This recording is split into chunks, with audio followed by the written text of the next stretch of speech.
Hello everyone, আরও একটি সম্পূর্ণ নতুন ব্লগ নিয়ে আপনাদের সামনে হাজির হয়ে গেলাম আজকে। আজকে আমরা কোথায় যাচ্ছি বলো তো? কে কে চিনতে পারছো জায়গাটা? কমেন্টে নিশ্চয়ই জানিও। এটা কি সারপ্রাইজ ব্লগ বলছো? একদম। দেখো, দেখতে দেখতে কিন্তু নৈহাটি পৌঁছে গেলাম। এটা দেখো নৈহাটি স্টেশন।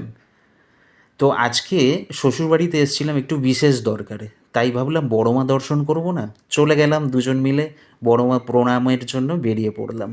তারপরে আমরা একটু মিষ্টি কিনে বড়মা দর্শনের জন্য অরবিন্দ রোড ধরে হাঁটতে হাঁটতে চললাম। আচ্ছা, নাম গোত্রটা ঠিকঠাক লিখেছো তো মিষ্টির প্যাকেটে? একদম। যাক, এই না হলো আমার বউ। দেখো কি সুন্দর বর্ষার আকাশটা লাগছে বলো তো। সত্যি দারুণ দেখাচ্ছে সন্ধ্যার আকাশ, এদিকে একটু নীল নীল, দারুণ দেখাচ্ছে। ওই দেখো, চলো আর একটু এগিয়ে চলো। ওই দেখো বড়মা মন্দির, চলো চলো এগিয়ে যাও। চলো এবার তাহলে বড়মা দর্শন করার জন্য ঢোকাই যায়।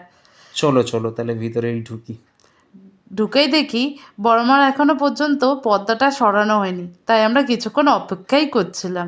অনেক ভক্ত অনেক দূর দূর থেকে এসেছে, সবাই কিন্তু বড়মা দর্শনের জন্য গভীর আগ্রহে অপেক্ষা করছে। এবার এবার বড়মার পর্দাটা খুলে দেবে। বেশ সন্ধ্যা আরতিটা আজকে আমরা ভালোই দেখেছি। হ্যাঁ, ওই দেখো বড়মা পর্দা সত্যিই সরিয়ে দিয়েছে। বাহ, মায়ের কি অপরূপ দৃশ্য! একদম চিন্ময়ী মুখ, মৃন্ময়ী রূপ, দারুণ হচ্ছে কিন্তু সন্ধ্যা আরতিটা। সবাই একটু এখান থেকে আশীর্বাদ নিয়ে নাও। আচ্ছা দাঁড়াও, বড়মাকে একটু প্রণাম করে নিই। জয় বড়মা, সব্বার মঙ্গল করো, সবাইকে ভালো রেখো, সবাইকে সুস্থ রেখো। এবার আমরা বেরিয়ে এসে বড়মা মন্দিরটা পুরোটা আপনাদেরকে সবাইকে দেখিয়ে দিলাম। আর দেখ, যাই হোক, ধর্ম যার যার, বড়মা কিন্তু সব্বার, কি তাই না?